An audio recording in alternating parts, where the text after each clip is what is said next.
All right, so it is midnight, nice and a third, April the 1st. It's midnight, and I am ready to go to sleep. But if I don't share this video, I'm not going to be able to rest. I already know because it's bothering me. It's been bothering me since I first found out and I first had the conversation that I did. So,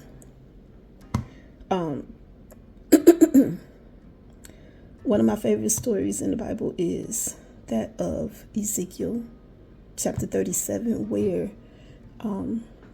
God took Ezekiel to the valley of dry bones. And he showed him an issue, a problem in this valley. These bones were dry, they were dead, they were broken. He said, "Can these dry bones live again?" And Ezekiel responded, hold on. Okay, sorry about that. So, Ezekiel was asked the question, can these dry bones live again? Or can these dead bones live again? And Ezekiel said, you have the answer to that. And so God told Ezekiel exactly what to say, exactly what to do, and he did it. I learned from that story that where there's an issue, where there's a problem, where there's something that needs to be said, even if I don't know how to say it, if I don't know how to respond, if I don't know what to do, I'm to always ask him. And he would tell me exactly what to do. So there's an issue. And the issue is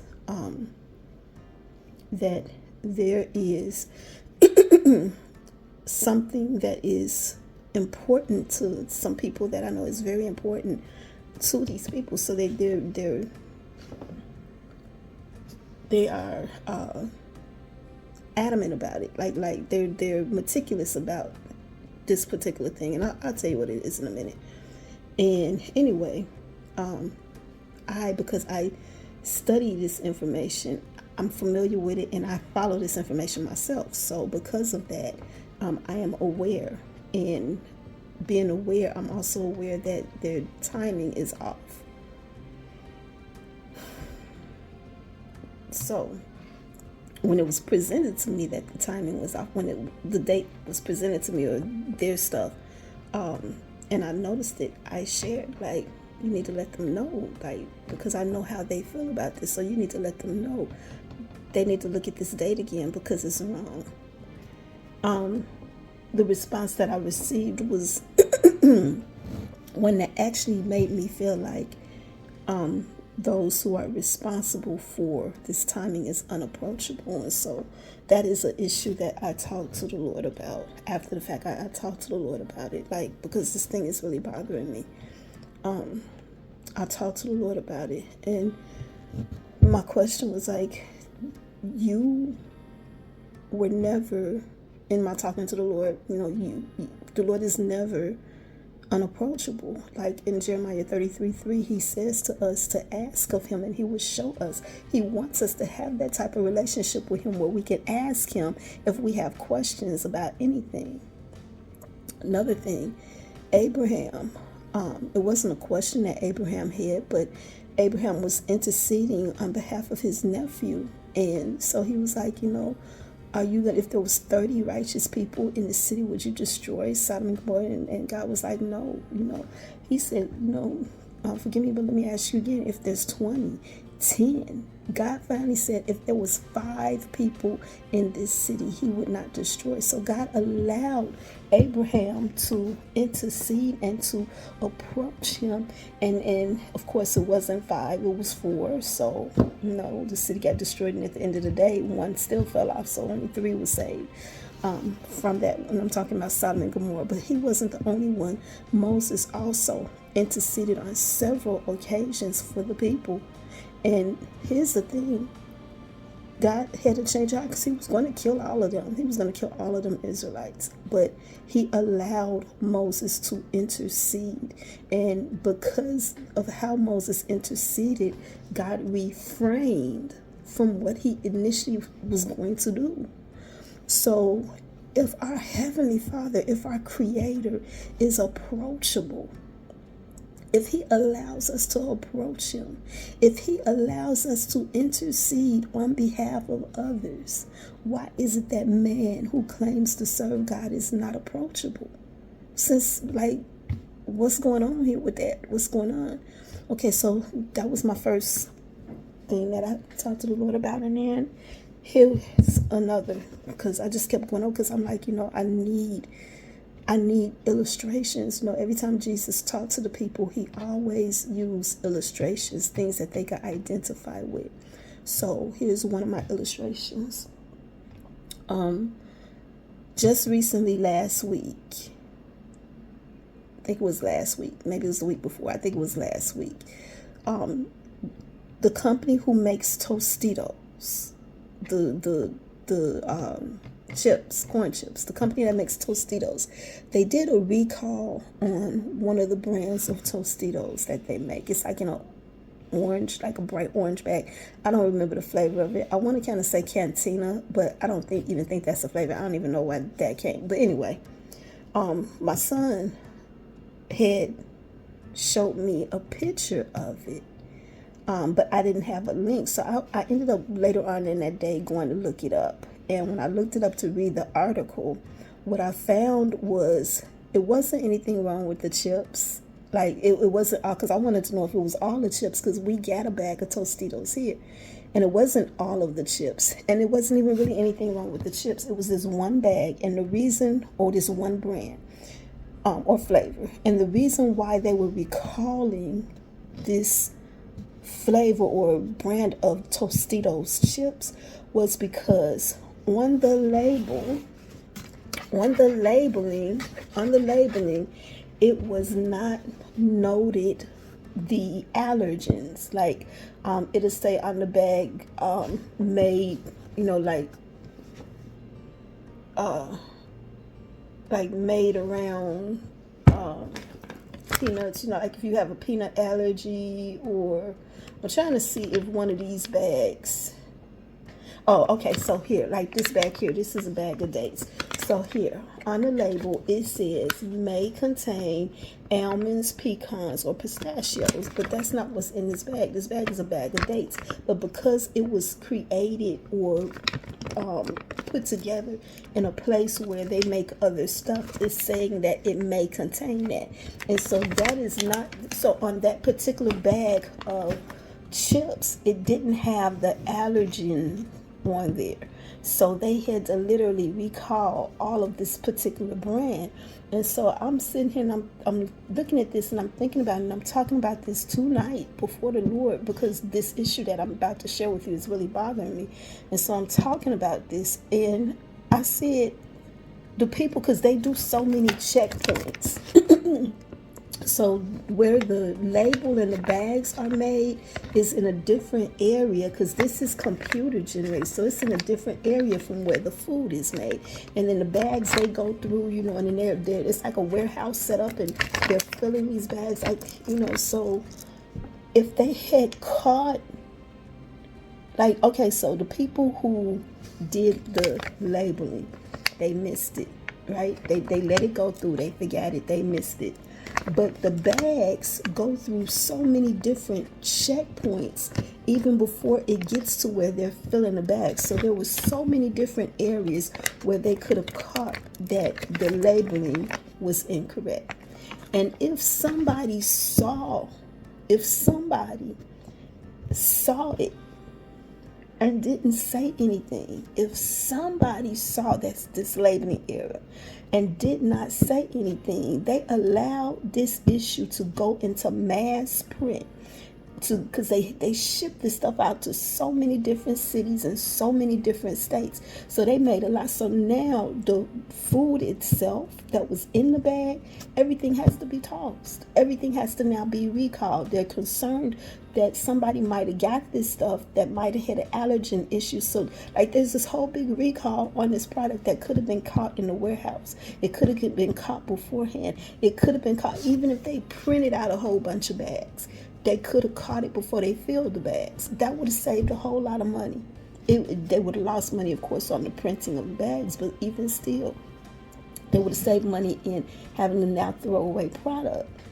So when we become aware of an issue, something that can affect and impact many, many, many people, and we don't stand up to speak out about it, to say something about it, and it ends up affecting all these people, then we're just as guilty as the one who originally caused the error. We're just as guilty because we're not saying anything. Here's another example that the Lord brought to my attention before I was able to come and do this video, all while I was talking to him. Back when I was a little girl, you used to hear the statement, if your friends jump over the ledge, don't you jump over the ledge. If you see your friends jumping over the ledge, don't you jump over the ledge. And how it applies in this situation is this. When you become aware of something that is, or like for instance, I'm going to use myself as an example. Say I am believing something, following something, doing something that, like I call myself doing the research, but errors happen. We are human. We make mistakes. We're prone. Every last one of us on this earth is prone to make a mistake. It doesn't matter what position you're in. Everybody is prone to make a mistake. So say I'm doing something, or like I'm believing for specific. Let's make it easy. Say there is a event that's getting ready to happen, and I really, really, really, really want to go to this event. I done bought my tickets for this event. Like I really, really, really want to go, but come to find out the event is held on the wrong date, and the person that knows it, like I'm planning for it and preparing for it, and I keep talking about it, but I keep mentioning the wrong date. And so the person that is also aware of this event, they come to me and they tell me, because they know the inside, they tell me, well, that's not the correct date. Well, that's the date. And my response is, well, that's the date that I was given, so I'm going to trust the person that gave it to me. But the person that gave it to me accidentally gave me the wrong date. And so I end up missing the event.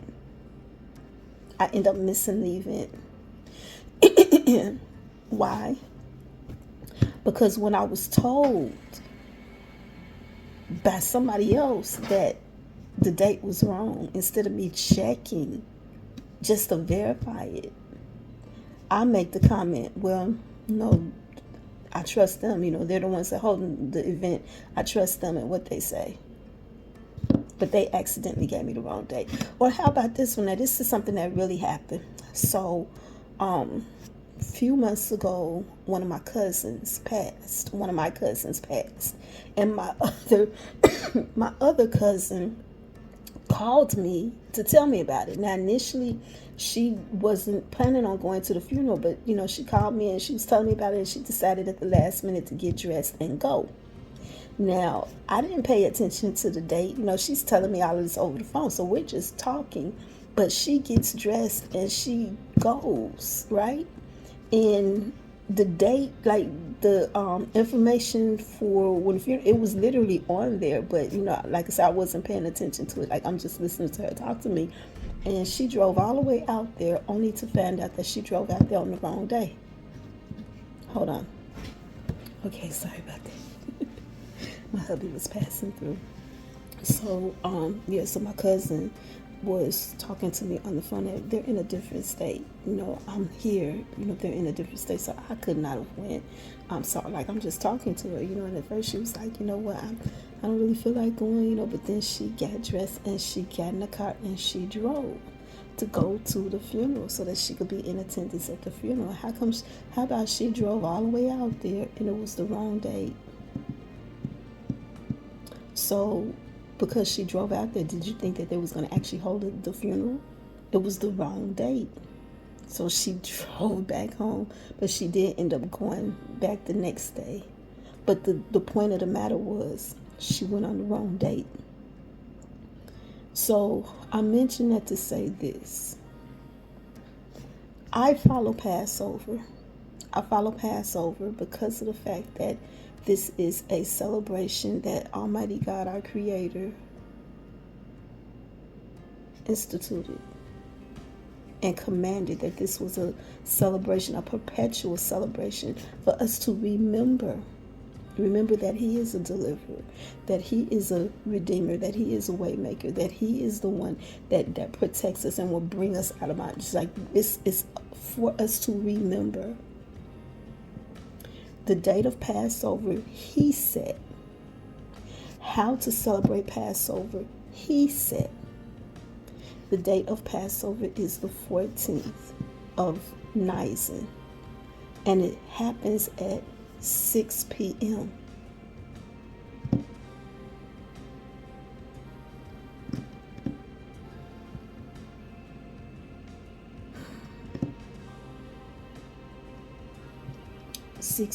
on the 14th.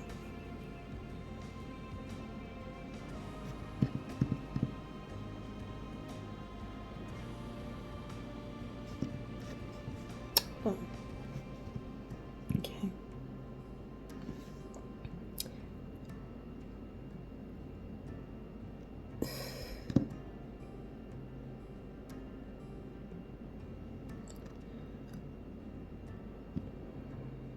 Six p.m. is the beginning of the new day. It's not like our clocks, like our new day begins at 12 midnight. But for the Jewish calendar, 6 p.m. is the beginning of the new day. So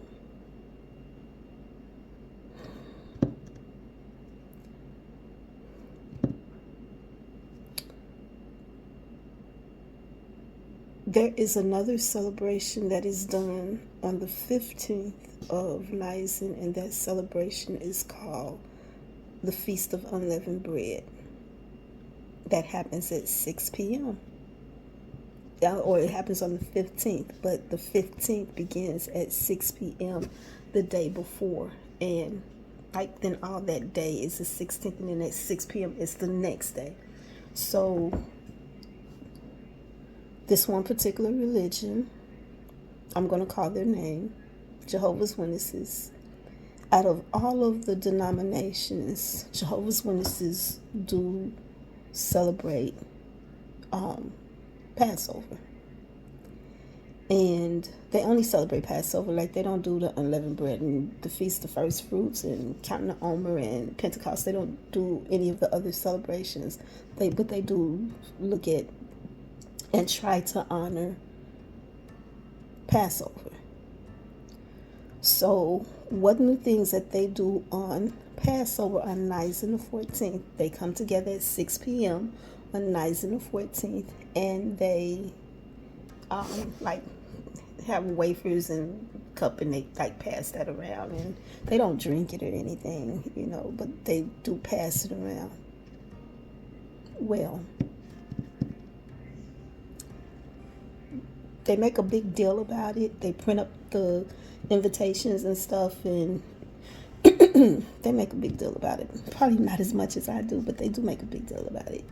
This is something that is important to them. That's why they make a big deal about it. Just like it's important to me. So, hey, just like your holidays are important to you. Hey. They understand the seriousness of this particular holiday, this particular feast that God himself has instituted. So to understand the significance of it, you don't want to be late, because if you're late, you miss it. Oh yeah, that's the other example that Father gave me. The example found in Matthew chapter 25 of the 10 virgins.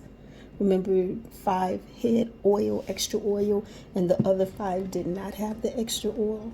So the 5 who did not have the extra oil, they left to go get some extra oil. And when they got the extra oil, then they came back and they knocked on the door, and we're here, we're ready. And the bridegroom opened the door and said, I don't know you. And he closed the door on them. He did not let them in. They were late.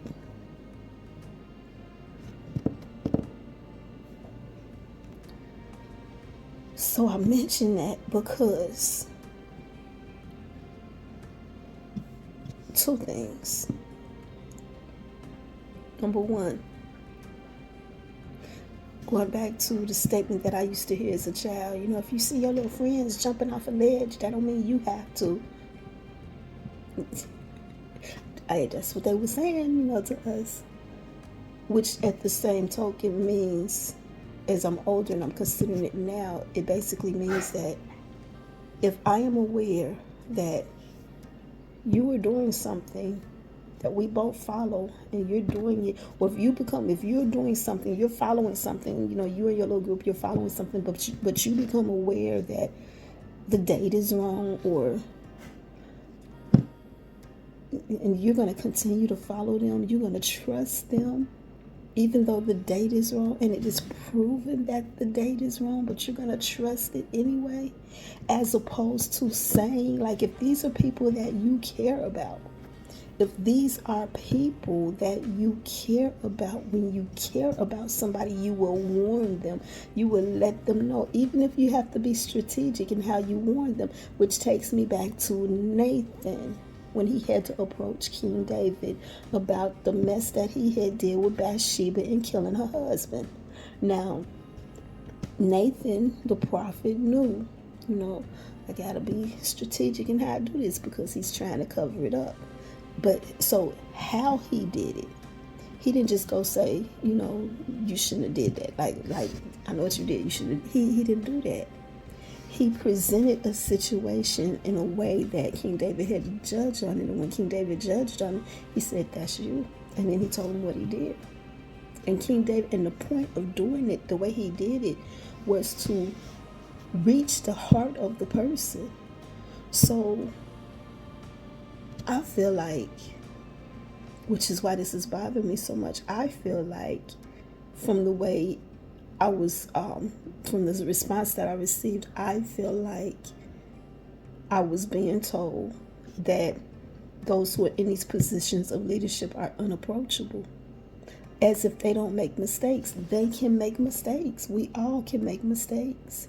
But if you make a mistake and somebody see that you make a mistake and they don't cover you, they don't cover to try to say, hey, because this is important, and why should I care? Like, why should I care? I am not this denomination, so why should I care? But I do care. I do care because this one mistake is affecting millions of people in this one denomination that actually follows. Like, if there were other denominations that followed it, and that were not Jews, they're not Jews, but they're following. And I was trying to explain to the person that it's a really easy mistake to make, especially if you're using that Shabbat.org date converter, because that date converter, that Shabbat.org date converter used to throw me off all the time. I had to stop using them, and so now I use HebCal. HEBCAL.org, HebCal.com, and it's a date converter where you can take our dates, our Roman Gregorian dates, and plug it in, and they'll give you the Hebrew date. Or if you know the Hebrew date, you can plug it in, and they'll give you what day it falls on on our calendar. And if you need the date for sunset, you just click the little box that says sunset, and they'll give you the date. So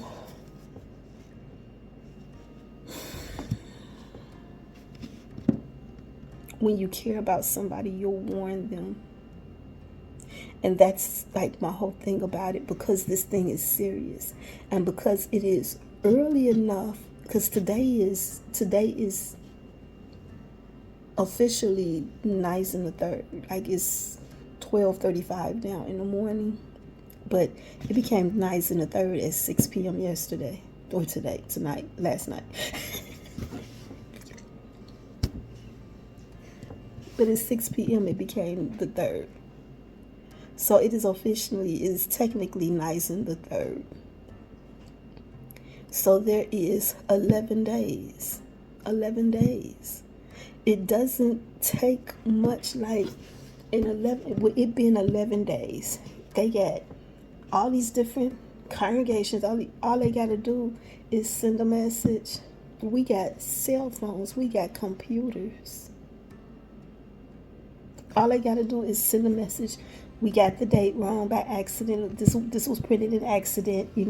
It's actually the 14th. Make the adjustment so that you could be there at the 14th at 6 p.m. I mean, on Friday at 6 p.m. as opposed to Saturday. You go on.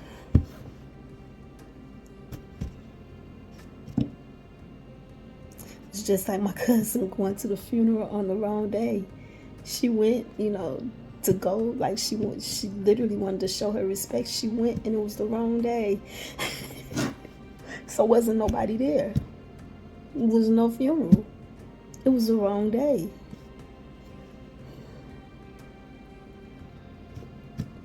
It's a very easy mistake. It's simple to make. But there's a problem, and I think, again, this is why I'm doing this video. There's a problem when we become aware that something is incorrect. And instead of sounding that alarm that, okay, this is incorrect, instead of doing that, we're just going to follow through as if. That's why I question, like, straight across the board. I don't care what religion it is, what denomination. That's why I've been questioning stuff, and that's why I've been saying the stuff that I've been saying. Who are we serving?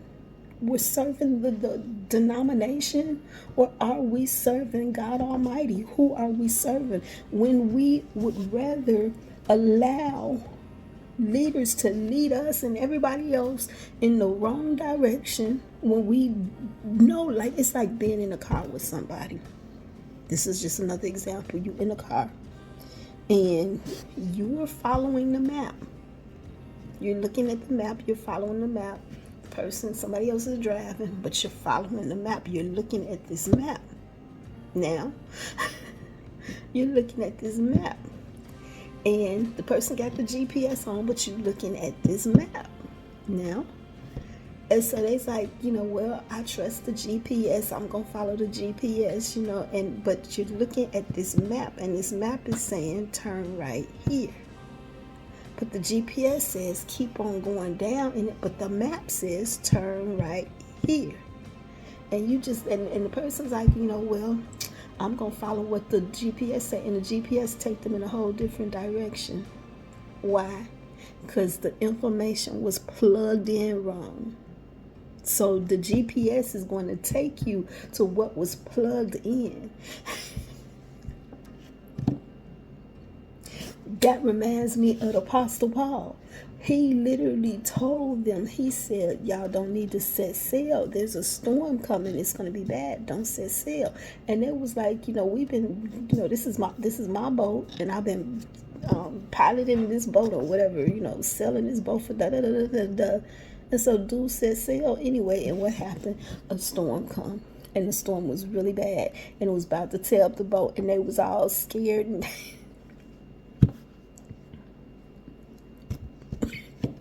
And Apostle Paul came back and he said, you know what, I told y'all. I love it. I love it. I love it. I love it. I love it because it sounds like something that I would do. Well, I told you, I told you so's. Like I'm literally trying to get free from doing that. I told you so. Paul was like, well, I told y'all, but you didn't want to listen to me. But nevertheless, the angel of the God that I serve. I love it. I love it. I love it. I love it. He said the angel of the God that I serve came to me and told me and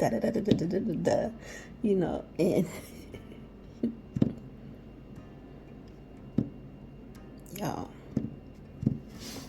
So yeah, this is why stuff like this is why I say the things that I say and share the videos that I share, because, and then I hear comments like, well, nobody's perfect, nobody's good. Well, nobody is perfect. None of us is good. We are all prone to make mistakes. So if you see me making a mistake, if you see me making a wrong turn, if you see me getting ready to fall, getting ready to stumble, and you don't reach out to grab me, you just gonna let me fall? You just gonna let me stumble? It's a problem with that. It's a problem with that. I have a problem with that. Shoot, God has a problem with that. In the book of Ezekiel, chapter 3, God told Ezekiel, he said, if I give you a warning and you don't warn the people, he said they gonna die for their sin and I'm gonna hold you accountable. I ain't got time for that. And that's a part of what was bothering me too, because I literally took a picture, and I'm going to, with this video, I'm going to show the actual dates. I'm going to show the calendar. I literally took a picture, and I'm like, listen, this is it. This is it. That's not it. This is it. This is the date.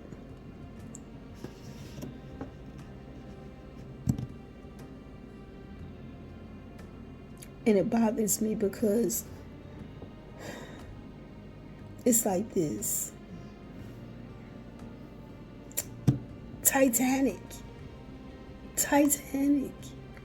When that boat hit and it started, hit that iceberg and it started taking on water, they were warning the people that was happening. And there were some who were put in place to keep the people comfortable. They were getting ready to die. The boat was sinking. And they were playing music. They're literally playing music as the boat is going down.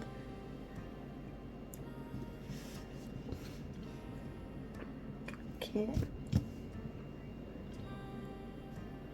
So yeah, I needed to do this video. And I'm going to do the tags on this video. I'm going to tag it Passover 2025. 6 p.m. Nights and 14th begins at 6 p.m. Friday. Not 6 p.m. Saturday. Friday the 11th begins. I think it's Friday the 11th. Begins Nights and the 14th. At 6 p.m. on Saturday. That is Nights and the 15th.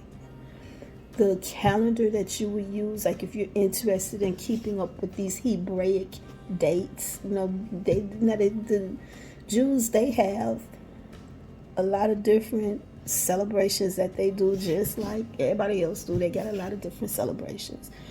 I do not follow every celebration that they do. They have like Hanukkah, they have Purim, they have other things that they're celebrating. I don't follow none of that. I follow the celebrations that God himself instituted. It begins, if you want to read about it, is Exodus chapter 12, that entire chapter where it was first instituted, and it was not instituted at Mount Sinai. It was instituted when the Israelites were still in Egypt. You can also see it at Leviticus chapter 23, where all of the different celebrations are listed that God himself instituted, because he was telling Moses, giving Moses the instructions of when and how to celebrate these festivals. So those are the only festivals that I pay attention to, what God himself instituted. What man instituted, again, Purim, that was a fast that was instituted by Queen Esther. Hanukkah, the Feast of the Lights, that was a Maccabees thing, if I understand correctly. I don't follow any of that. And I don't have nothing against it, and I don't have nothing to say about it, because I don't know. Again, the only thing that is important to me is what God himself instituted. So, but I feel like understanding and knowing the Hebrew calendar is important when you're reading any part of scripture, because when it talks about, no matter where you're reading it, whether you're in the Old Testament or the New Testament, and it's giving you dates, they're not giving you the Roman Gregorian dates. They're not giving you the dates of our calendar. They're giving you the dates based on what they were doing back then. And so to better understand and to see these different feasts and festivals and these different dates and the significance of these different dates that they're giving, it's best understood when you apply it to their calendar, to the Hebraic calendar. So that's why, another one of the reasons why I pay attention to that calendar, because it helps me to understand what I'm reading even more. So anyway, I'm tired, and I needed to be able to share all this and get this out. So, if you are a Jehovah's Witness, or if you are related to a Jehovah's Witness, or if you know anybody who is a Jehovah's Witness, you know that they are preparing to celebrate Passover. If they were not if, because they are, the date that they plan on doing their Passover celebration is Saturday, April the 12th at 6 p.m. That is a print error. It was a simple mistake, especially if they use that Shabbat.org calculator. Converter, date converter. Simple mistake. All you got to do to check it, don't take my word for it, go check Hebcal, HEBCAL.com. Click on date converter, type in Nisan, type in our date, type in April the 12th, click sunset, 6 p.m. sunset. That's what it means. Like, click the little box that says sunset, April the 12th, sunset. It's going to come up nice and 15. I'm telling y'all. And that is because at 6 p.m. on April 12th, it is the new day. It's now nice and 15. But everything like prior to, from 6 p.m. Friday to 6 p.m. Saturday, all of that is nice and 14. Let them know. Let them know. Don't make them like Tostitos. Whoever that was bogus. Everybody that let that go through was bogus, because they cost that company millions of dollars. They cost that company millions of dollars. Lost product. The product was fine. The labeling on the bag is what caused that recall. The product was fine. All they had to do was fix the label on the bag. So whoever missed that, whoever's in each of the different staging areas, whoever, all these different people that missed it, or those who saw it but didn't say anything, you're fired. You saw it but you didn't say anything. Why? Because you trusted the judgment.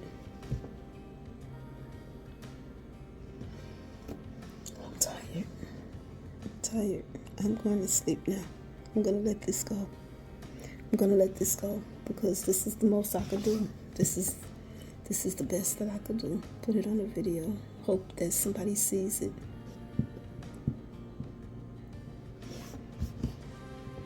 And everybody else, don't blindly follow nobody. To everybody else, do not blindly follow nobody, because the person that you're blindly following could be wrong, and they can lead you into a ditch. I've had that happen too. I've had that happen to me too. Don't blindly follow nobody. Check. Do your research. But if you're just going to listen to what somebody say, well, I trust what they say, so I'm not going to look it up. Well, that's what they're saying, so I'm just going to go through it with it. That's stupid. That can cost you. It cost me. That happened to me. And it cost me more than I was willing to sacrifice. I'm just going to leave it at that. That has happened to me. Just blindly followed somebody. And it cost me more than I was willing to sacrifice. So, yeah. That I tried. I don't know what else to do. I don't know who to reach. I don't know what else to say. I've used all types of examples. Your will be done. Your will be done.